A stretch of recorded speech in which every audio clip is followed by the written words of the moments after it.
ক্রমশই চারপাশের একটা অরাজক অবস্থা আমরা প্রত্যক্ষ করতে পারছি। আমাদের রাজ্যের সর্বত্রই একটা অরাজক অবস্থা, শিক্ষাক্ষেত্র জুড়ে অরাজক অবস্থা, এমনকি স্বাস্থ্যক্ষেত্র সেখানেও তুমুল অরাজক অবস্থা চলছে। আর প্রশাসনের মাথায় যারা বসে রয়েছেন তারা বারবার গোটা বিষয়টাকে অন্যদিকে ঘুরিয়ে দেবার চেষ্টা করছেন। ঠিক এই মুহূর্তে আমরা জানি শিক্ষাক্ষেত্রে ভীষণ রকম একটা আশঙ্কা বহন করছে একদল শিক্ষক, যারা ন্যায্য পথে তাদের দাবি অনুযায়ী ন্যায্য পথে যোগ্যতার পরিচয় দিয়ে চাকরি পেয়েছিলেন, তাদের একটা তুমুল অনিশ্চয়তার মধ্যে পড়তে হয়েছে। কারণ হাইকোর্ট থেকে সুপ্রিম কোর্টে এখনো পর্যন্ত রাজ্য সরকারের তরফে এমন কোনো নথি দেওয়া সম্ভব হয়নি যে কারা বেআইনিভাবে চাকরি পেয়েছে আর কারা ন্যায়সঙ্গতভাবে চাকরি পেয়েছে সেটা ফারাক করা যাবে, এমন কোনো নথি রাজ্যের শিক্ষা দপ্তর এখনো উপস্থিত করতে পারেনি। ফলে আশঙ্কা চলছেই। আজ সুপ্রিম কোর্টে এই 2016 সালের যারা শিক্ষক পদে নিযুক্ত হয়েছেন, যারা শিক্ষকতা করতে শুরু করেছেন, তাদের ভাগ্য কোন দিকে যাবে সেটা নিয়ে আজও শুনানি ছিল। কিন্তু সেই শুনানি আবারও হবে আগামী মাসের 10 তারিখ। এভাবে তারিখ পে তারিখ যে সমস্ত ছেলেপিলেরা এই মুহূর্তে ধর্মতলার ওয়াই চ্যানেলে বসে আন্দোলন করছে, তাদের মানসিক অবস্থাটা আমরা বুঝতে পারছি, কি ভয়ঙ্কর যন্ত্রণা, কি উদ্বেগ তাদের গ্রাস করেছে। কিন্তু পাশাপাশি আমরা এটাও বলছি যে এখানে তো এটাও ঘটছে যে রাজ্য সরকার দায় পাশ কাটিয়ে যাচ্ছে, কিংবা রাজ্য সরকার অন্যের ঘাড়ে দোষ চাপিয়ে দিচ্ছে। তারা অভিযোগের বর্ষামুখটা অন্যদিকে ঘুরিয়ে দেবার চেষ্টা করছে। যেমন বারবার করে বলা হচ্ছে মামলা হয়েছে এবং সেই মামলার যিনি মূল মামলা যিনি লড়ছেন সেই বিকাশ রঞ্জন ভট্টাচার্যই নাকি এই এতগুলো ছাত্রছাত্রী বা এতগুলো শিক্ষক শিক্ষিকা যাদের চরম অনিশ্চয়তা নেমে আসছে তার জন্য দায়ী। বিষয়টা কি সেরকম? আমরা কিন্তু বিষয়টাকে অন্যরকম করে ভাবছি। রাজ্য সরকারই প্রধানত দায়ী। কে ঠিক আর কে বেঠিক এটা নির্ধারণ করার দায়িত্ব ছিল রাজ্যের শিক্ষা দপ্তরের, এসএসসির। তারা সে কাজে চূড়ান্ত ব্যর্থ, আর তাদের এই ব্যর্থতার দায় বহন করছে সেই সব শিক্ষকরা যারা ন্যায্য পথে ন্যায়ভাবে চাকরি পেয়েছেন। অথচ রাজ্য সরকার খুব কৌশলে আক্রমণের বর্ষাফলকটা অন্যদিকে ঘুরিয়ে দিতে চাইছেন। আমাদের আশঙ্কা, আমাদের উদ্বেগ যে সমস্ত শিক্ষক শিক্ষিকারা ঠিক এই মুহূর্তে অনিশ্চয়তায় ভুগছেন, তাদেরও হয়তো মনে হবে যে বিষয়টা আসলে ওই বিকাশ রঞ্জন ভট্টাচার্যের মামলাকে কেন্দ্র করেই ঘটছে। আমরা বলছি বিকাশ রঞ্জন ভট্টাচার্যের অবস্থান যদি ভুল হয়, বিকাশ রঞ্জন ভট্টাচার্য যদি ভুলভাবে সবার চাকরি চলে যাক এটা দাবি করেন, সেক্ষেত্রেও রাজ্য সরকার কেন দায়িত্ব নেবে না যে আমরা সঠিকভাবে বেশ কিছু জনকে চাকরি দিয়েছি, এর নথি তো রাজ্য সরকারের কাছে থাকা দরকার, তারা কেন সেটা পেশ করতে পারছে না?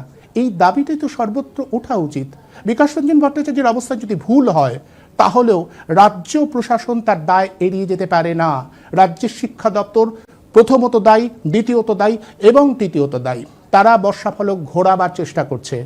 আতঙ্কিত উদ্বিগ্ন ছেলেপিলের বা শিক্ষক শিক্ষকদের মাথায় এই ভাবনাটা ঢুকিয়ে দেওয়ার চেষ্টা করছে যে বিকাশ রঞ্জন ভট্টাচার্যের জন্যই তাদের এই বিপর্যয়। কিন্তু অন্যদিকে যারা এখনো চাকরি পায়নি তারা কোথায় যাবে? তারা আজও রাস্তায় বসে রয়েছে।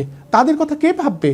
সেই সব ছেলেপিলেরা, আমি কথা বলছিলাম, সেই সব ছেলেপিলেরা কি প্রচণ্ড চেষ্টা করে বিভিন্ন জায়গা থেকে নথি একটু করে, বিকাশ রঞ্জন ভট্টাচার্য এই নথি জোগাড় করেননি।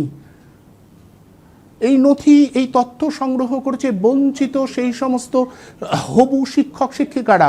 বিভিন্ন জায়গায় ঘুরে তারা নথি সংগ্রহ করেছে এবং বলছে ভয়ঙ্কর একটা বেআইনি কাজ হয়েছিল, দুর্নীতি হয়েছিল। সেই নথির ভিত্তিতেই মামলা হয়েছে। সেই মামলাতেই কোর্ট এখনও বলছে রাজ্য সরকারকে কে আসল কে নকল আপনারা বলুন। রাজ্য সরকার বলছে না, উল্টে তারা বর্ষামুখ অর্থাৎ আক্রমণের বর্ষামুখটা অন্যদিকে ঘুরিয়ে দেওয়ার চেষ্টা করছে। এক অদ্ভুত খেলা। যারা চাকরি পেয়েছে তাদের সাথেও প্রতারণা, যারা চাকরি পেল না তাদের সাথেও প্রতারণা। বারবার এভাবেই বর্ষামুখ অন্যদিকে ঘুরিয়ে দেওয়ার চেষ্টা করছেন আমাদের রাজ্যের প্রশাসন। আমরা দেখেছি আরজিকর কাণ্ডে এখন শুধু ফাঁসি ফাঁসি ফাঁসি বলে চিৎকার করা হচ্ছে। অথচ এত বড় ঘটনাটা হাসপাতালের ভিতরে ঘটলো কি করে? কারা দায়ী? প্রশাসনের দায়িত্ব নেই কেন? সেটা ঘুরে গেল। সেটাকে আড়াল করবার চেষ্টা হচ্ছে। সর্বত্র মনে হচ্ছে একমাত্র সঞ্জয় রায়ের ফাঁসি দিলেই যেন সমস্ত কিছু সমস্যার সমাধান হয়ে যায়। সঞ্জয় রায়ের ফাঁসি হলেই কি সত্য সমস্যার সমাধান হয়? আজকে পরিষ্কার আরজি করের সেই মৃতা মেয়েটির বাবা মা জানিয়ে দিয়েছেন তারা ফাঁসি এখনই চাইছেন না, কারণ তারা সমস্যার উৎসটা বুঝতে চাইছেন, দেখতে চাইছেন। আর আমাদের বোধহয় যে সমস্ত শিক্ষক শিক্ষিকাদের জীবনে অনিশ্চয়তা নেমে এসেছে তাদেরও বলতে হবে যে সমস্যার উৎসটা আপনারা চিনুন, সমস্যার উৎসটা চিনতে হবে। সমস্যা আরও গভীরে, রাজ্য সরকার আপনাদের খেলাচ্ছে। বিকাশ রঞ্জন ভট্টাচার্য আইনজীবী হিসেবে যদি তার অবস্থান ভুল হয়ও, তাতেও রাজ্য সরকারের দায় একটুও কমে না। এই ঘটনার জন্য প্রধানত দায়ী রাজ্য সরকার, রাজ্যের শিক্ষা দপ্তর। কোনোভাবেই তারা দায় এড়িয়ে যেতে পারে না। মামলাটা হয়েছে বলে দুর্নীতি সামনে এসেছে, তাই এতগুলো ছেলেমেয়ের জীবন অনিশ্চিত হয়েছে। যে যুক্তি আসলে দুর্নীতিকে আড়াল করবার যুক্তি। আমরা জানি রাজ্য প্রশাসনের মাথায় যারা বসে রয়েছেন তারা দুর্নীতি নিয়েই চলছেন। প্রথমত দুর্নীতিগ্রস্ত তারা, দ্বিতীয়ত, তৃতীয়ত এবং শেষ পর্যন্ত। কেন যারা এত বড় দুর্নীতি করলো তাদের শাস্তি হবে না? কেন যোগ্যতার পরিচয় দিয়ে, যোগ্যতার মাপকাঠি রেখে যে সমস্ত ছেলেমেয়েরা চাকরি পেয়েছে তাদের এতটা অনিশ্চয়তা বহন করতে হবে? তাদের পরিবার রয়েছে, তারা চাকরি করছে ইতিমধ্যেই, কেন তাদের এই অনিশ্চয়তা বহন করতে হবে? আমাদের ভাবতেই হবে। রাজ্য জুড়ে এরকম অরাজক অবস্থা যারা তৈরি করলেন, সেই প্রশাসনকে ঘিরে প্রশ্ন উঠবেই। আসুন আজ এই বিষয়টি নিয়ে আলোচনা করি। রাজ্য জুড়ে এক অরাজক অবস্থা তৈরি করবার জন্য রাজ্য প্রশাসনকে কেন আমরা অভিযোগের কাঠগড়ায় দাঁড় করাবো না? আলোচনার জন্য এই মুহূর্তে যারা সরাসরি আমার সাথে সংযুক্ত হয়েছেন, আসুন প্রথমেই তাদের সকলের সঙ্গে পরিচয় করিয়ে দিই।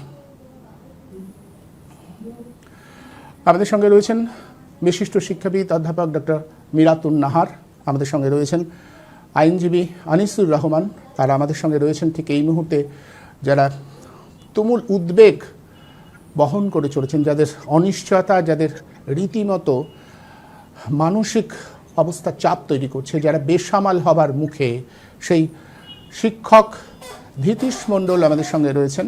এই মুহূর্তে ধীতিশরা ধর্মতলার ওয়াই চ্যানেলে আন্দোলনরত অবস্থায় রয়েছেন আজও। আমি শুনছিলাম ধীতিশ তাদের আশঙ্কা, তাদের উদ্বেগের কথা বলছিলেন। আর আমাদের সঙ্গে রয়েছেন বুদ্ধদেব মণ্ডল। বুদ্ধদেব মণ্ডলের অবস্থা আরও করুন, এদের অবস্থা আরও করুন। এরা চাকরির জন্য দীর্ঘদিন আবেদন করে গেছেন, কিন্তু আজও এদের ভাগ্যে শিখে ছেড়ে নি, আজও এদের কথা কেউ কর্ণপাত করেনি। আমি ঠিক আসবো, গোটা বিষয়টা আলোচনা করব, খণ্ডিত পরিপ্রেক্ষিতে নয়, একটা গোটা অবয়বটা বুঝবার চেষ্টা করবো। প্রথমত আমি ধীতিশের কাছেই আসি। ধীতিশ, আজকের যে বিষয়টা সামনে এসেছে, আবারও কোথাও মনে হচ্ছে যে আমরা তো জানি যে আইনের চক্কর একটার পর একটা, তারপরে আবার তারিখ, তারপরে আবার তারিখ, এরপর যদি হয় তাহলে সত্যি তো আপনাদের একটা চূড়ান্ত অনিশ্চয়তা বহন করে যেতে হবে।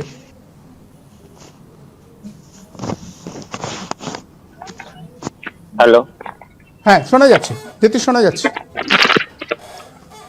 27শে ডিসেম্বর থেকে আজ 27শে জানুয়ারি, 32 দিন অতিক্রান্ত আমরা এই ওয়াই চ্যানেলে অবস্থান করছি। দেখুন, শারীরিক এবং মানসিক এক ব্যাধি নিয়ে আমরা এখানে আছি। আপনার কথাগুলো শুনছিলাম, আপনার যুক্তিগুলো যে সবই ভুল তা বলার কোনো ক্ষমতা আমার নেই। কারণ সরকার দুর্নীতি করেছে, কমিশন দুর্নীতি করেছে, আর কমিশনের দুর্নীতি আর কমিশনের অপদার্থতার জন্যই আজ আমরা এই পথে বসতে চলেছি। তবে আমি যে বিষয়টা একটু কথা বলতে চাই সেটা হলো যে সরকার তো দুর্নীতি করেছে আর কমিশন তো দুর্নীতি করেছে, তার জন্য কিন্তু তদন্ত হয়েছে, এবং তদন্ত করেছে ভারতবর্ষের উচ্চ তদন্তকারী সংস্থা সিবিআই। সিবিআই সেই তদন্ত করে তার একটা রিপোর্ট প্রকাশ করেছে, এবং সেই সঙ্গে কলকাতা হাইকোর্টের প্রাক্তন বিচারপতি তার তত্ত্বাবধানেও কিন্তু একটা তদন্ত হয়েছে, এবং সামগ্রিকভাবে সমস্ত তদন্ত কমপ্লিট। সিবিআই হয়তো এখনো অনগোয়িং আছে, কিন্তু আর নতুন করে কোনো রিপোর্ট জমা দিতে পারছে না। তো সেই রিপোর্টগুলোর ভিত্তিতে একটা স্ট্যাটিস্টিক্যাল রিপোর্ট সিবিআই কলকাতা হাইকোর্টে একাধিকবার জমা দিয়েছে, জাস্টিস গাঙ্গুলির এজলাসে জমা দিয়েছে, সুব্রত তালুকদার এবং সুপ্রতিম ব্যানার্জির এজলাসেও জমা দিয়েছে, দেবাংশু বসাকের এজলাসেও জমা দিয়েছে, এবং বারবার সিবিআই যতবার রিপোর্ট জমা দিয়েছে ততবারই তাদের রিপোর্ট কিন্তু একই। নবম দশম 11 এবং একাদশ দ্বাদশ তাদের স্ট্যাটিস্টিক্যাল রিপোর্ট 8% দুর্নীতি হয়েছে নবম দশম, আর 14 দুর্নীতি একাদশ দ্বাদশ। তাহলে এই রিপোর্টটা কেন আজকের মানা হচ্ছে না? আমাদের প্রশ্নটা এখানে। কলকাতা হাইকোর্টে দেবাংশু বসাক গোটা প্যানেলটাকে বাতিল করে দিলেন। তার আগেও কিন্তু দুবার জাজমেন্ট হয়েছিল। জাস্টিস গাঙ্গুলি সিবিআই রিপোর্টটাকে মেনে নিয়ে শুধুমাত্র ফ্রড ক্যান্ডিডেট চাকরি থেকে বাতিল করেছিলেন। তারপর তারা যখন আবার ডিভিশন বেঞ্চে যান, সেখানেও কিন্তু সুপ্রতিম ব্যানার্জি এবং তালুকদারের বেঞ্চ শুধুমাত্র ফ্রড ক্যান্ডিডেট চাকরি থেকে বহিষ্কার করেন। তারপর তারা সুপ্রিম কোর্টে যান, তাদেরই এন্ট্রি অর্ডার দিয়ে আবার কলকাতা হাইকোর্টে পাঠিয়ে দেওয়া হয়। কিন্তু কোনো এক অজানা কারণে দেবাংশু বসাক এবং রশিদের বেঞ্চে আমাদের গোটা প্যানেলটা প্রশ্নের মুখে পড়ে। এইবার আসি আমাদের হিয়ারিং। আজকের হিয়ারিং আমাদের গুরুত্বপূর্ণ ছিল, কারণ আজকের হিয়ারিং এ বক্তব্য রেখেছেন রেসপন্ডেন্ট হিসেবে বিকাশ রঞ্জন ভট্টাচার্য এবং তার অনুগামী শিষ্য তার লয়াররা বলেছেন। আপনি ঠিকই বলেছেন, স্কুল সার্ভিস কমিশনার দপ্তরে আমরা একাধিকবার গেছি। আমরা গত হিয়ারিং এ দুদিন আগেও আমি নিজে কমিশনের সাথে কথা বলেছি, 1.5 ঘন্টা আমাদের সাথে কথোপকথন হয়েছে। যে দুর্নীতি যখন হয়েছে সেটা যখন পরিষ্কার, এবং সেই দুর্নীতির যখন তদন্ত করে তার রিপোর্টটা যখন প্রকাশিত হয়েছে, সেই রিপোর্টটা কমিশনকে এবং সেই রিপোর্টটাকে মেনে চালের মধ্যে থেকে কাপড়কে বাইরে বের করে দিয়ে আমাদেরকে মুক্তি দিতে হবে, এটাই আমাদের একমাত্র দাবি। এবার দেখা যাচ্ছে কোর্টের ভিতরে নানা রকম প্রশ্ন চলছে। স্বাভাবিক প্রশ্ন আসে, স্বাভাবিক, বিভিন্ন লয়ার তার আত্মপক্ষ সমর্থন যুক্তি দেবেন। কিন্তু আজকের কোর্টে দেখলাম যে স্যাগ্রিগেশনের যে উপায়, মানে বারবার বলছি যে প্রধান বিচারপতি কিন্তু বলছেন স্যাগ্রিগেশন না করতে পারলে প্যানেলটা কিন্তু ক্যান্সেল হয়ে যাবে। তাহলে সেখানে বিভিন্ন লয়াররা যখন চেষ্টা করছে যে স্যাগ্রিগেশনের উপায় খুঁজে বের করার, কিভাবে চাল আর কাকড়কে আলাদা করা যায়, আলাদা করার উপায় যখন খুঁজছেন, তখন কিন্তু আমাদের রেসপন্ডেন্ট লয়ার তিনি কোন রকম চেষ্টা না করে তিনি কিন্তু বলে দিচ্ছেন, আগে থেকে বলে দিচ্ছেন, আলাদা করা কোনোভাবেই সম্ভব নয়। একদম, যদি আলাদা করা না যায় তাহলে সিবিআই এর মূল্য কি থাকলো, বাক কমিটির মূল্য কি থাকলো? সিবিআই যে রিপোর্ট জমা দিয়েছে, বাক কমিটি যে রিপোর্ট জমা দিয়েছে, তা থেকে কোনো লিস্টে আমাদের নাম আছে যারা ওয়াই চ্যানেলে বসে আছি? তাহলে সিবিআই এর সেই রিপোর্টটাকে তিনি মানছেন না কেন? তিনিই তো সিবিআইটা চেয়েছিলেন। এবং একটা সবচেয়ে গুরুত্বপূর্ণ কথা, আজকে শহীদ মিনারে দীর্ঘদিন ধরে যারা আন্দোলন করছিলেন, যে ওয়েটিং ক্যান্ডিডেটরা, তাদের দাবি তো ন্যায্য, যে দুর্নীতি হয়েছে বলেই তারা কিন্তু প্যানেলের মধ্যে আসতে পারেনি। তারা বিরক্ত, আপনার কথা মতোই বলি, তারা বিভিন্ন তথ্য এবং নথি কিন্তু বিকাশ বাবুর কাছে জমা দিয়েছেন। কিন্তু তারা কেন দিয়েছিলেন? তারা কি চেয়েছিলেন প্যানেলটা ক্যান্সেল হোক? আজকে বুদ্ধদেব বাবু আছেন, আরো অনেক ওয়েটিং ক্যান্ডিডেটের সাথে আমার পরিচয় আছে, সোনারপুরের পলাশদা আছেন, যাদের সাথে প্রতিনিয়ত আমাদের কথা হচ্ছে যে বিকাশ বাবু কিভাবে কোর্টকে গাইড করছেন, এবং যাদের কাছ থেকে কেস নিয়ে আজকে তিনি রিট পিটিশনটা দাখিল করেছেন, তাদের সাথে তিনি মিসগাইড করছেন। কিভাবে মিসগাইড করছেন? আজকে ভাবুন তো, যদি প্যানেলটা বাতিল হয়ে যায়, যদি প্যানেলটা প্রশ্নের মুখে পড়ে, তাহলে যাদের হয়ে উনি কেস লড়ে যাদেরকে চাকরি পাইয়ে দেওয়ার ব্যবস্থা করবেন বললেন, সেই ওয়েটিং বন্ধুদের অবস্থা কি হবে? তাহলে উনি কি বিচারিতা করছেন না? যদি প্যানেলটাকে উনি বাতিলের মুখে ফেলে দেন, তাহলে যে ওয়েটিং ক্যান্ডিডেট শহীদ মিনার এতদিন ধরে বসে আছেন, তাদের অবস্থা কি হবে? আমার প্রশ্ন, ধীতিশ, আমার প্রশ্ন ঠান্ডা মাথায় বুঝুন, সেটা হচ্ছে বিকাশ রঞ্জন ভট্টাচার্য বলছেন আর বিচারকরা সেটা মেনে নিচ্ছেন। সুপ্রিম কোর্টের প্রধান বিচারক বিকাশ রঞ্জন ভট্টাচার্য বলছেন আর তিনি মেনে নিচ্ছেন, বিষয়টা এমনটা নয়। বিষয়টা তথ্য আর এর বিরোধিত হবে। আপনাদের কথা শুনে মনে হচ্ছে যেন বিকাশ রঞ্জন ভট্টাচার্য বলছেন আর বিকাশ রঞ্জন ভট্টাচার্য সুপ্রিম কোর্টটা চালাচ্ছেন। বিষয়টা তো এমনটা নয়। সিবিআই তার ইয়েটা যদি করে, মানে সিবিআই যদি তার কার্যকারিতা না করে, তাহলে সিবিআই করছে না কেন? কেন সুপ্রিম কোর্ট বলছে না ওইটাকে নিয়ে আসতে হবে, ওটাকে সামনে আনতে হবে? এখানে বিকাশ রঞ্জন ভট্টাচার্য একজন লয়ার, তিনি তার যুক্তি দিচ্ছেন। তার যুক্তিতে যদি সারবত্তা না থাকে, সুপ্রিম কোর্ট বাতিল করে দেবে এবং রাজ্য সরকার বলবে যে আমরা পারবো, কোনটা ঠিক কোনটা বেঠিক সেটা নির্ধারণ করবার তথ্য আমাদের কাছে আছে, এই দেখুন তথ্য। বিকাশ রঞ্জন ভট্টাচার্য হেরে যাবেন, ফুরিয়ে গেল। আমি প্রথমেই বলবো, বিচারের বাণী নীরবে নিভৃতে কাঁদে। একদম, অনেক ক্ষেত্রে তা কিন্তু প্রমাণিত হয়েছে। অনেক ক্ষেত্রে প্রবাদ তখনই সত্য হয়ে ওঠে যখন যুগে যুগে সে কথাটা বাস্তবে রূপ নেয়।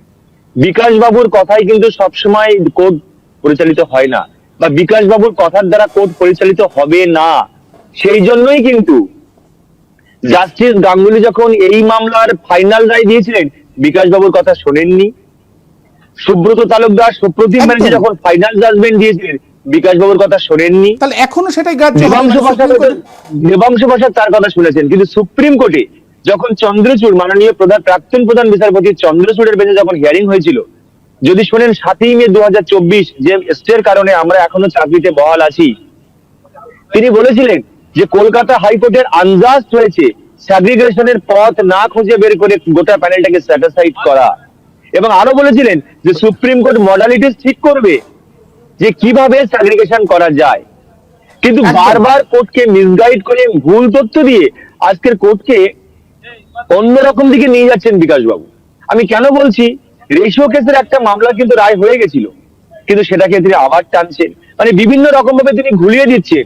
আজকের আমার পরিষ্কার দাবি, একদম স্বচ্ছ কথা বলি, বেশি জটিলতা করবো না, আজকের যদি তিনি চাইবেন ন্যায়ের আদালতের কাছে ন্যায় বিচার, তিনি বলছেন আমি সততার কথা বলছি, আমি সত্যের কথা বলছি, আমি আদর্শের কথা বলছি, আমি দুর্নীতিমুক্ত ভারত চাই, বেশ। দুর্নীতিমুক্ত রাজ্য চাই।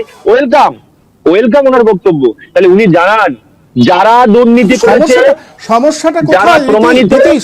তারা- সব বুঝলাম, তারা কিন্তু নীতিশ এই ঘটনার মূল কালপিট এই রাজ্যের সরকার, এই রাজ্যের প্রশাসন। আপনাদের আক্রমণের বর্ষাফলও কিন্তু সেদিকে সেভাবে যাচ্ছে না।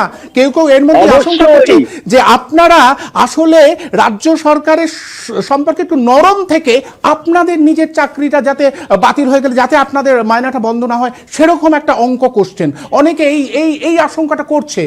আমি বুদ্ধদেবের কাছে বলবো যে এত বড় একটা দুর্নীতি যে হয়েছে সেটা তো সামনে এসেছে, কেন রাজ্য সরকার পারছে না কোনটা ঠিক কোনটা ভুল সেটা নির্ধারণ করতে? এটা তো রাজ্য সরকারের দায়। কে বিকাশ রঞ্জন ভট্টাচার্য, তিনি কি অবস্থান নিলেন ভুল হয়েছে, তাহলে তার কথা এত গুরুত্ব পাবে কেন? নিশ্চয়ই কোনো সারবত্তা আছে। চাল আর কাকরকে একাকার করে দিল কারা? রাজ্য সরকার, রাজ্য প্রশাসন। কেন শিক্ষা দপ্তরের দায়িত্ব নেবে না? কেন আপনাদের সর্বস্তর থেকে এক্ষুনি শিক্ষামন্ত্রীর পদত্যাগ চাওয়া হবে না? একটা অপদার্থ শিক্ষামন্ত্রী কেন থাকবে? এই প্রশ্ন তো উঠবে। বলতে গেলে তো অনেক কথা বলা হবে। আমি প্রথমেই বলে রাখি, দেখুন আমিও চাই না কখনো প্রচেষ্টা শেষ হয়ে যায়। আমি জানি এবং বুদ্ধদেব, আপনারা যারা- খুব যন্ত্রণা ইয়ে করছেন, কারণ আপনাদের দুর্ভাগ্য বা আপনাদের দুর্ভাগ্যের কোনো সন্দেহ নেই। সহমর্মিতা আছে এবং থাকবে যারা যোগ্য, অবশ্যই। কিন্তু এটাও ভাবতে হবে যে আমরা যখন প্রথম চেষ্টা করলাম, কেন করলাম? আমরা 1300 দিন কাটিয়েছি, ওনারা হয়তো 1 মাস 1.5 মাস কাটিয়েছে, 2 মাস কাটিয়েছে, আমরা 1300 দিন। এটাও মারাত্মক। ওরা চাকরি করছে বুদ্ধদেব, ওরা চাকরি করছে, চাকরিটা চলে গেলে ওনাদের একটা পরিবার ইয়ে রয়েছে। আমি বলছি এটা এইরকম একটা তুলনা তলাটা খুব অন্যায় যে যারা পায়নি তারা একেবারেই পাবে না, তারা অভ্যস্ত হয়ে গেছে না পাওয়ায়, আর ওনারা পেয়েছেন এখন চলে গেলে ওনাদের খুব এটাও একটা ঘটনা অবশ্যই। কিন্তু তবু ওনাদেরও দুশ্চিন্তা, ওনাদেরও ওনারা কোনো অন্যায় করেননি তো, মানে চাকরিটা ওরা যোগ্যতার ভিত্তিতে কেউ কেউ তো পেয়েছেন। অবশ্যই যারা যোগ্য তাদের চাকরিটা তো থাকার দরকার, কারণ তাদের তো কোনো ভুল নেই যে তারা পরীক্ষায় পাস করেছে। একদম, আমারও বক্তব্য সেটাই, এবং এর জন্য দায়ী মূলত রাজ্যের শিক্ষা দপ্তর। দেখুন আমি সেটাই বলতে যাচ্ছি, আজকে শিক্ষকরা পথে নেমেছে, কিন্তু এই পথে নামাটা অনেকদিন আগে উচিত ছিল, যখন সব শিক্ষক জানতে পেরেছিল যে একটা বড় দুর্নীতি হয়েছে। আজকে কোর্ট কেন এই বারবার হাইকোর্টে কেন ফাঁসলা হলো না? কারণ সেখানে সরকার কোন রকম সাহায্য করেনি। কারণ আমি নিজে ব্যক্তিগত অভিজিৎ বাবু যখন এগুলো হয়, আমি ব্যক্তিগত নিজে ছিলাম, আমি জানি যে বিকাশ বাবুকে আমার হয়তো ভালো লাগে না, আমরাও প্রথম বিরক্ত হতাম, মানে বিকাশ বাবু কি করছে। কিন্তু একটা জিনিস ভেবে দেখলাম যে বিকাশ বাবুর এখানে দোষ আমি কেন দেবো? বিকাশ বাবু আমাদের অবস্থানটা আমরা পছন্দ নাও করতে পারি, একদম আমরাও তাই যে বিকাশ রঞ্জনের অবস্থান আমরা পছন্দ করছি না, কিন্তু সরকারের বিরুদ্ধে দেখিয়ে দিচ্ছে আঙুল দিয়ে যে এটা তোমাদের অন্যায়। কিন্তু সরকার সেই অন্যায়, দেখুন যখন মুখ্যমন্ত্রী 2019 সালে আমাদের মঞ্চে এসে বলেছিল নিজে একবার অন ক্যামেরা যে হ্যাঁ তোমাদের সঙ্গে অন্যায় হয়েছে, আমি চেষ্টা করবো সেই যাতে অন্যায় কেউ না পড়ে থাকে যোগ্য, আমি চেষ্টা করবো। আদৌ কি তিনি কথা রাখতে পেরেছেন? কারণ তিনি কথা রাখতে কেন পারেননি? কারণ তিনি জানেন পুরো প্রচেষ্টা রন্ধে রন্ধে দুর্নীতি আছে। যদি প্রচেষ্টাকে একমাত্র পদ আছে যদি টোটাল ক্যান্সেল করে দেয়, তাহলে কতজন অযোগ্য ঢুকেছে সেটা কেউ জানতে পারবে না, আমাদের উপর চাপ আসবে না, আমরা বলবো কোর্টের দোহাই দেবো, বিকাশ বাবুর দোহাই দেবো, এই করে কাটিয়ে দেবো। আর যারা শিক্ষক পদপ্রার্থী, মানে যারা শিক্ষক এখন করছে, এতদিন করেছিলেন, উনারাও একই ভুল করছেন যেটা আগে ভুল হয়েছিল, এখনো ভুল করছেন যে না উনি মনে হয় সব শেষ করে দিচ্ছে।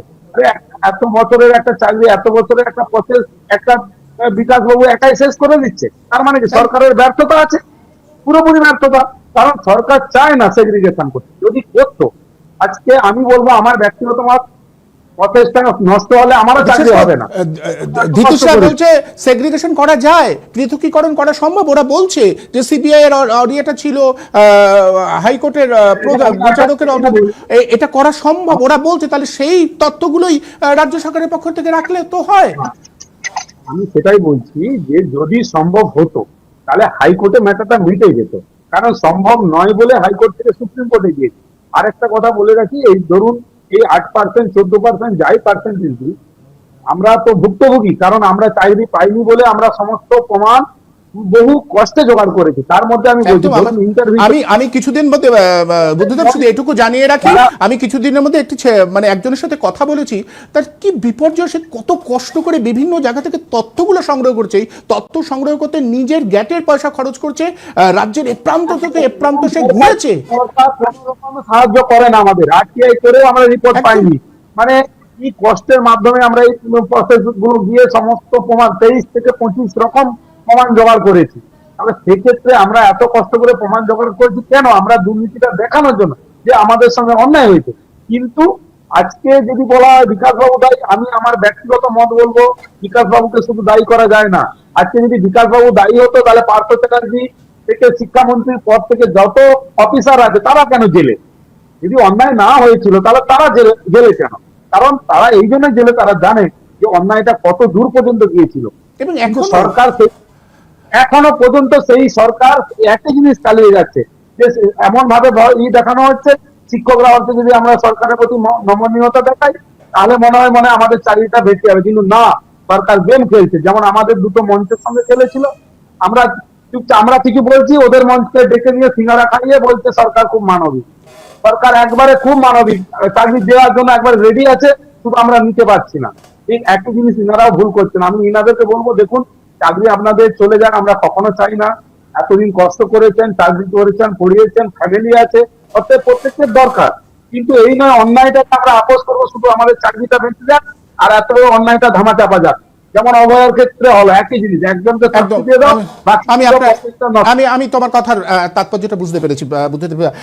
অবশ্যই আমি আসবো, আমি মিরাতুন্দির কাছে আসি। মিরাতুন্দি, আপনি দেখুন আলোচনার সূত্রটা যেভাবে এলো, ধৃতিশরা তো ভয়ঙ্কর যন্ত্রণা বহন করছে, কি কষ্ট বহন করছে, এটা তো ঘটনাই। ওদের মধ্যে কেউ কেউ তো অবশ্যই যোগ্যতার পরিচয় দিয়ে চাকরি পেয়েছে, সবাই দুর্নীতি করে চাকরি পেয়েছে, এটা হতে পারে না। এখন যা পরিস্থিতি তাতে চাল আর কাকরকে একাকার করে দিয়েছে রাজ্যের শিক্ষা দপ্তর, ইচ্ছা করে করেছে। কারণ এটা না করে দিলে তাদের এটা ধরা পড়ে যেত, তারা যে টাকা তুলেছে সেটা ধরা পড়ে যেত। অদ্ভুতভাবে আক্রমণের বর্ষা ফলকটা, কৌশলটা ভাবুন, ঘুরিয়ে দেওয়া হচ্ছে। যেমন আরজি করের ক্ষেত্রে হয়েছে, দেখুন এখন ফাঁসি করে হচ্ছে, যে সঞ্জয় রায়ের ফাঁসি হলেই সব সমস্যার সমাধান হয়ে যাবে। অথচ একটা হাসপাতালের মধ্যে এইরকম ভয়ঙ্কর দুর্নীতির ঘটনা ঘটবে কেন? হাসপাতালের মধ্যে এইরকম চক্র কিভাবে গড়ে উঠলো? সন্দীপ ঘোষরা কিভাবে চক্র চালাতেন?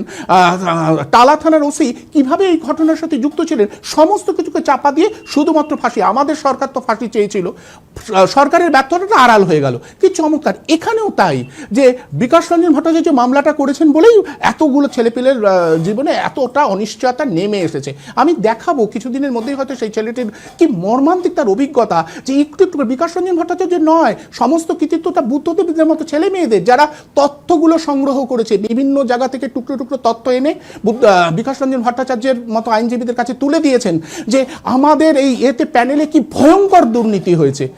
এইটা যদি না আসতো তাহলে দুর্নীতিটা হতো না। এখন মানে আক্রমণের বর্ষাটা ঘুরিয়ে দেওয়া হচ্ছে, আমি শুনেছি বিভিন্ন ক্ষেত্রে। কিন্তু খারাপ লাগে, ওদের কোনো দোষ নেই, সত্যি তো ওরা একটা আতঙ্ক বোস করছে। কিন্তু মানে ওই যে সাপ হয়ে কেটে ওঝা হয়ে ঝাড়া, এই প্রক্রিয়ায় তো চালিয়ে যাচ্ছেন আমাদের রাজ্যের প্রশাসনের মাথায় যিনি বসে রয়েছেন। এক্ষেত্রে তো তাই দেখছি, গোটা ঘটনার জন্য তিনিই দায়ী, অথচ ঘুরিয়ে দিচ্ছেন বিকাশ রঞ্জন ভট্টাচার্যের দিকে। একটা খুব কঠোর বাস্তব সত্যের কথা বলি আমি এখানে। বুদ্ধদেব ধৃতিশ নিশ্চয়ই সবাই জানবে, দুপক্ষই দুটো একটা পক্ষ দাঁড়িয়ে গেছে। আমি যেটা দেখতে পাচ্ছি, ধৃতিশ এবং বুদ্ধদেব এরা চাকরি পেয়েছে আর ওরা চাকরি পায়নি। না তাহলে পক্ষ এদের আমি শুধু একটু বলবো, মিরাজনী, পক্ষ হয়নি, এদের পক্ষ তৈরি করা, মানে এদের পক্ষ এটাই বলছি, বানিয়ে দেওয়া হচ্ছে একদম। সেটাতে আসছি, দুটো পক্ষ একদম। বানানো হয়েছে এবং ডিভাইড অ্যান্ড রুল, চিরকালের সে ব্রিটিশ আমলে ডিভাইড অ্যান্ড রুল, বিভাজিত করে দাও এবং শাসন করো। সেটা আমি যেভাবে বলছি মনে হবে যে উনি তো সেই একই তত্ত্ব কথা বলে যাচ্ছেন। এই ডিভাইড অ্যান্ড রুল বললেই কি আর সবকিছু সোজা সাপটা হয়ে যাবে? হয়তো এরকম একটা প্রশ্ন উঠতে পারে, কিন্তু তাহলে একটু বিশ্লেষণ করেই বলা যাক। আমার তো মনে হচ্ছে আমরা তো দীর্ঘকাল ধরে দেখছি, শিক্ষা জগতে থেকেছি, বিভিন্ন ক্ষেত্রেও থেকেছি, তো যেটা আমি দেখতে পাচ্ছি সোজা সাপটা কথা, শিক্ষা আর স্বাস্থ্য, এই দুটো তো সব থেকে বড় জায়গা মানুষের জীবনে।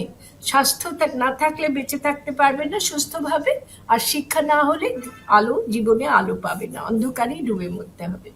তো সেই দুটোকে এই যে সরকার, বর্তমানে রাজ্য সরকার, হয়তো অনেকেই ভাববে আমি বোধহয় তাদের খুব বিরুদ্ধতা করি, তা নয়, সত্য যেটা সেটাই বলছি। তারা কিন্তু ঠিক করে নিয়েছে এই দুটো দপ্তরকে একেবারে তছনছ করে দেবে, সরকারি বলে কিছু থাকবে না, সবটাই বেসরকারিতে চালান করে দেবে। এটা হচ্ছে একেবারে মুখ্য ওদের উদ্দেশ্য। রাজ্য সরকারে যারা আছেন, মাথার উপর যিনি আছেন, সরকারের উদ্দেশ্য। এবারে এখন ওদের ক্ষেত্রে মুশকিল হচ্ছে, শিক্ষা দপ্তরটা কিন্তু আজকে তুমি আলোচনা করছো এখনো শিক্ষার ব্যাপারটা মিটছে না। আমার তো মনে হয় রাজ্য সরকার হাত তুলে নিয়েছে, ধরে নিয়েছে একদম। যে শিক্ষা ব্যাপারটাকে আমি একেবারে খেলিয়ে দিয়েছি, এ খেলা থেকে আর বেরোতে পারবে না। এবং তার মধ্যে খেলিয়ে দেওয়ার ক্ষেত্রে এরা কেন বুঝতে পারছে না আমি বুঝতে পারছি না, দলীয়তাও রয়েছে। বিকাশ অফ অল পার্সন, সমস্ত ব্যক্তির মধ্যে, আইনজীবীর মধ্যে বিকাশ রঞ্জন ভট্টাচার্যের নাম এত উঠে আসা কেন? সহজে তাকে বানানো যায় যে তিনি একটা বিশেষ দলের মুখপাত্র, সম্ভবত সেইটাই হবে মনে হয়। বিকাশ দলের রঞ্জন ভট্টাচার্য দলের সদস্য, দলের এখানে তো মুখপাত্র হয় না, এখানে সিপিএম দলে মানে ওই সদস্য আর কি, হয়। মুখপাত্র শব্দটা হয়তো আমার ব্যবহার করা ঠিক হলো হ্যাঁ, না। মানে ওই মনে হয় তিনি তার আইনজীবী পরিচয়কে ছাপিয়ে তার দলীয় পরিচয়টা প্রধান হয়ে ওঠে কারো কারো কাছে। আমাদের কাছে হয়তো অত হয় না, কারণ আমরা সেভাবে দেখি না, আমাদের দল দেখার প্রয়োজন নেই। কিন্তু যেখানে এই ব্যাপারটা গিয়ে শুধু বিকাশ রঞ্জন ভট্টাচার্য, তুমি একেবারে, তোমার সঙ্গে আমি সহমত, তিনি তো একজন আইনজীবী, কোনো একটা পক্ষের আইনজীবী, এটুকুই তার ভূমিকা। তার বাইরে তার ভূমিকা নিয়ে টানাটানি কেন? এদেরও মাথার মধ্যে ঢুকে গেছে ওই হচ্ছে যত নষ্টের গোড়া, এবং যত নষ্টের গোড়াটা বানিয়ে দিয়েছেন, যত নষ্টের গোড়া হ্যাঁ, হ্যাঁ। তিনি বানিয়ে এবং দিয়েছেন। আপনি দেখুন কি আরে আশঙ্কা, মিরাতুন্দি, যে আশঙ্কার কথা বুদ্ধদেব বললো যে ওরা মনে করছে যে যারা চাকরি পেয়ে গেছে, একমুখীভাবে যদি বিকাশ রঞ্জন ভট্টাচার্যকে আক্রমণ করা যায় তাহলে হয়তো রাজ্য সরকার, এখানকার রাজ্য সরকার ওদের বাঁচিয়ে দেবে, প্যানেল বাতিল হলেও ওদের মায়নাটা বন্ধ হবে না, এইরকম একটা, এটা তো মারাত্মক। এইরকম অবিশ্বাসের জায়গা যদি তৈরি হয় তাহলে ওরা একসাথে লড়াই করবে কি করে, এক হাতে হাত রেখে নিজেদের অধিকারগুলো দাবি করবে কিভাবে? না, ওরা ওরা তো বুঝতে পারছে না চালটা কোথায় খেলা হচ্ছে। কারণ চাল যিনি খেলছেন তার মাথা অত্যন্ত উর্বর মাথায় এসব ব্যাপারে। কি একটা সোজা সাপটা কথা, চাকরি পাওয়াটা ন্যায্য অধিকার, তাদের মানবাধিকার তো সকলের উপরে, চাকরি দেওয়াটাই এদের কর্তব্য। সরকার, জনগণের সরকার, জনতা যে সরকারকে ক্ষমতা দিয়েছে তাদের কর্তব্য চাকরি দেওয়া, বেকারত্ব ঘোচানো, দেশে যেন একটিও বেকার না থাকে, শিক্ষক পদগুলো যেন শূন্য না থাকে, স্কুলগুলো যেন শূন্য না থাকে, ছাত্রছাত্রীরা শিক্ষা থেকে বঞ্চিত না থাকে, এগুলো দেখার কাজ, দায়িত্ব কার? তাই রাজ্য সরকারের। আর অন্যদিকে এদের অধিকার, পুরোটাই অধিকার, চাকরি পাওয়ার অধিকার, যোগ্যতা রয়েছে, বেকারত্ব দূর করার অধিকার, মানবিক, এবং আমি যেটা সব থেকে বেশি গুরুত্বপূর্ণ হলো গণতান্ত্রিক অধিকার। সেই গণতন্ত্রে বসে গণতান্ত্রিক অধিকারটা মানেন না যিনি বা যারা, তারাই তো সব থেকে বড় কালপ্রিট, অপরাধী। বিকাশ রঞ্জন ভট্টাচার্য তারা তাদের তো পেশা করেন আইনজীবী, এখানে আইনজীবী বসে আছেন, আমাকে মাফ করবেন, আইনজীবী যেন না মনে করেন যে আমি তাদের খাটো করছি, কিন্তু এটা তো ঠিক যে আইনজীবী হওয়াটা একটা পেশা। আমি যদি আইনজীবী হই সেটা আমার পেশা, আমি আমার পেশা নিয়ে যেভাবে করব সেটা নিয়ে আমাদের খুব একটা দায়বদ্ধতা নেই, সেই বিষয়ে কথা বলার এখতিয়ার আমাদের নেই, কিন্তু আমরা এটা মানি সরকারের ভূমিকা, রাজ্য সরকারের ভূমিকা, স্কুল সার্ভিস কমিশনের ভূমিকা। একদম নীতিশ বলল স্কুল সার্ভিস কমিশনের উপরে যেন দায়টা চাপিয়ে দিল। ওরা বললো আর এরা দিল। আমি অদ্ভুত ভাবছি যে এরা শিখেছে, নিজেদের যুক্তি বুদ্ধি বিবেচনা নেই। স্কুল সার্ভিস কমিশন কাদের? সরকারের বহির্ভূত স্কুল সার্ভিস কমিশন। শিক্ষামন্ত্রীর নামটা একবারও এরা নেয় না কেন? শিক্ষামন্ত্রীর একদম আমি বলছি, এরকম একটা শিক্ষামন্ত্রী মানেটা কি? অতি ঘনিষ্ঠ মানুষ স্কুল সার্ভিস কমিশনের চেয়ারপারসন। স্কুল সার্ভিস কমিশনের কমিশনের চেয়ারপারসন কার কথায় উঠে বসে? শিক্ষামন্ত্রী। শিক্ষামন্ত্রী কার কথায় উঠে বসে? মুখ্যমন্ত্রী। এইগুলো, এই চালগুলো যদি এরা নিজেদের কথা ভেবে, আমি জানি না, আমি এরকম বলছি, আমার খুব খারাপ লাগছে, যদি নিজেদের কিছুমাত্র এখতিয়ার বা আমাদের এটা যেন না যায় এরকম ভেবে যখন কথা বলছে, তখন বুঝতে পারছে না যে ঐক্যবদ্ধতাটা কত জরুরি। খেলবে ওরা যদি এরকমটি ভাবে যে স্কুল সার্ভিস কমিশনেরই সবটা দায়, এরকম ভুল ভাবে, তাহলে একেবারে সেটা ভুল। স্কুল সার্ভিস কমিশনের চেয়ারপারসন একজন ব্যক্তি এবং অত্যন্ত দুর্বল চিত্ত ব্যক্তি, মেরুদণ্ডহীন ব্যক্তি। শিক্ষামন্ত্রীর কথায় চলে, শিক্ষামন্ত্রী কার কথায় চলে জানি। তারপরেও এরা কি করে বলে স্কুল সার্ভিস কমিশন দিচ্ছে না, রঞ্জন ভট্টাচার্য সেখানে গিয়ে জট পাকিয়ে যাচ্ছে? আমি বুঝতে পারছি না। এরা যদি শিক্ষক পদ পেতে চায়, পদ যেটা তাদের ন্যায্য অধিকার, পেয়েছে হারিয়ে যাবে, আর পায়নি যারা তারা পাবে না কোনো কালে। এই খেলাটাই খেলা হচ্ছে বলে আমি বিশ্বাস করি। এই ভয়ঙ্কর খেলা। আর একটা কথা বলি, শেষ করব, এরা কোর্টের বিচারালয়ের দিকে এদের ঠেলে দেওয়া হচ্ছে। চাকরি প্রার্থী, ন্যায্য অধিকার, গণতান্ত্রিক অধিকার, কেন বিচারালয়ে যাবে? তারা বেকার, তারা অর্থ খরচ করে বিচারালয়ে যাবে? বিচারালয়ে ওরা পাচ্ছে না, সত্যি তো, এত টাকা ওরা পাবে কোথায়? তাহলে অধিকার নেওয়ার জন্য বিচারালয়ের কাছ থেকে অধিকার নিয়ে আসতে হবে। এ কেমন গণতান্ত্রিক দেশ? এ কেমন খেলা? এই সরকার, এদেরকে জনগণের উপর নির্ভর করতে হয় না? গণতন্ত্রের উপর নির্ভর করতে হয় না? এই তো সামনে 26 আসছে সময়, যখন জনগণের কাছে হাত জোর করে দাঁড়াবে না, ভুলে যায়, তখন আর জনগণকে কিছু পাত্তা দেবে না, নিজেরাই সবকিছু লুটপাট করে নেবে এবং নিচ্ছে। এই যে দুটো দলের বিভাজন আমি দেখতে পাচ্ছি, এই বিভাজনটা নিয়ে তিনি খেলছেন। একটা কথা আমি এই দুজন শিক্ষককেই বলবো, একটা সময় আমাদের সময় ওরাও দেখেছে মামলা হতো কি নিয়ে? গ্রামগঞ্জে বেশি মামলা হতো জমি দখল নিয়ে, সম্পত্তি দখল নিয়ে, শিক্ষিতদের মধ্যে, শহুরে মানুষদের মধ্যে ব্যক্তিগত সম্পত্তি দখল নিয়ে, পারিবারিক সম্পত্তি দখল নিয়ে, গ্রামের জমি দখল নিয়ে। এরা অন্যায়ভাবে যা দখল করতে যাচ্ছে, ওরা দখল থেকে মুক্ত করতে চাইছে। মূলত মামলা এই ধরনের ব্যাপার ছিল, হত্যা টত্যা তো ছিলই। আজকে অধিকারের ন্যায্য দাবি নিয়ে, আমার অধিকার আমাকে দাও, দেওয়াটা তোমার কাজ, নইলে আমরা বুঝে নেব। ভোট বলে কিছু ব্যাপারটা নেই, জনগণের কোনো রকম কোনো ভূমিকা নেই। তৎসত্ত্বেও এরা অধিকারটাকে বুঝছে না। দিয়েছে তো সেটাকে নিয়ে কামড়ে ধরে বসে থাকা, একটুখানি দিয়েছে, খেলছে যে তাদের নিয়েও অধিকার। একদম এই যে একদম আমি ঠিক এই খেলা, আপনি যেটা বললেন, খেলাটা চালাচ্ছে একদম। এই খেলাটা বন্ধ করতে হবে, মামলা করতে হবে।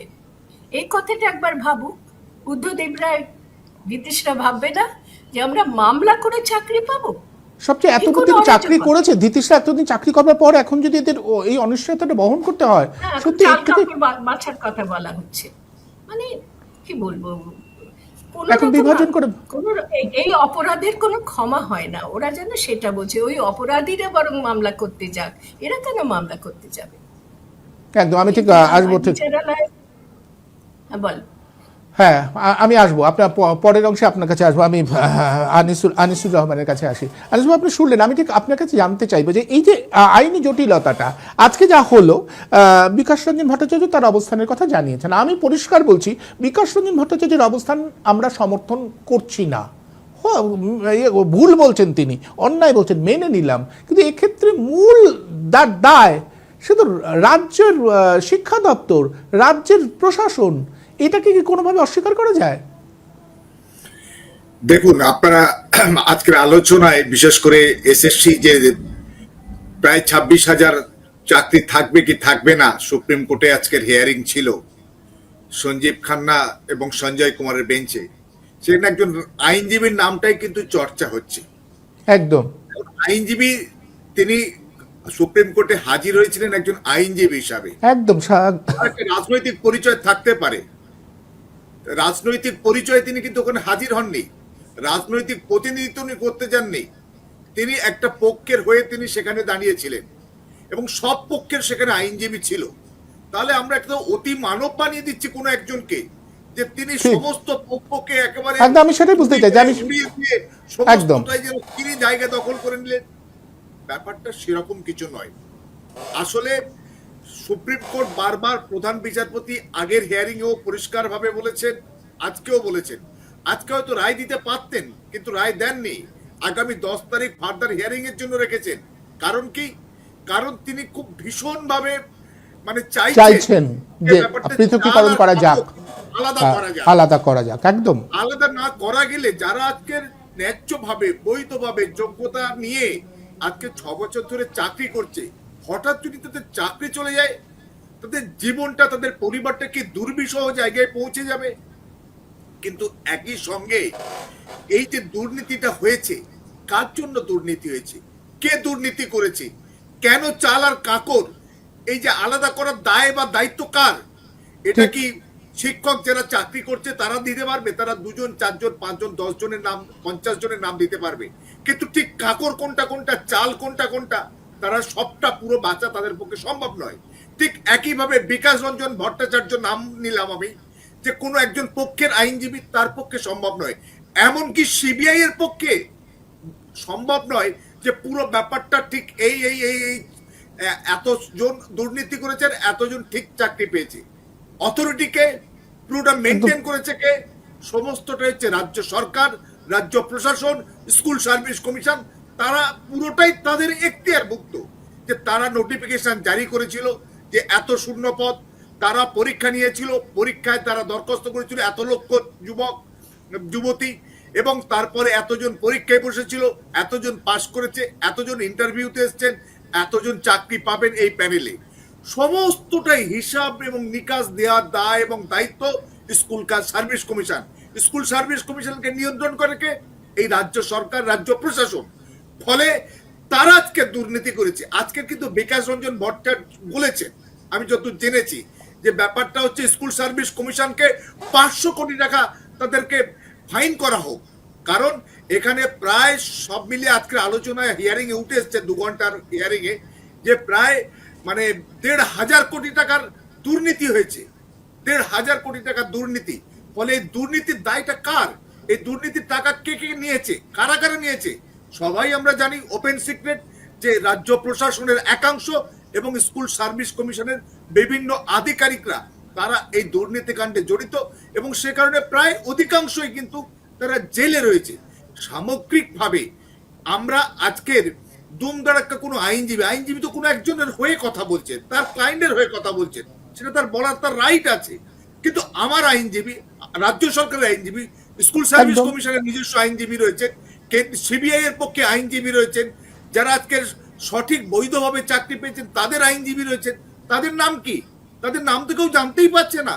তারা কি সব বোবা, টুটো জগন্নাথ? তাদের বক্তব্য কি?